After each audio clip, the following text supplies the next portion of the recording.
Hello mga parts, breakfast tayo. So, kung di pa ako kumain dyan, kain ka na. Baka naman nagpapagutom ka dyan. Ito, bread with egg and chicken stick. I don't know, chicken stick siguro to. Puro trabaho.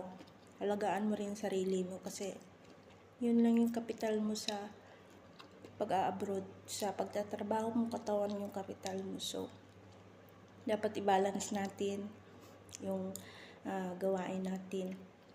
Dapat alagaan natin yung sarili natin kasi yung mga anak natin sa Pinas, pamilya natin, nag-aantay sila.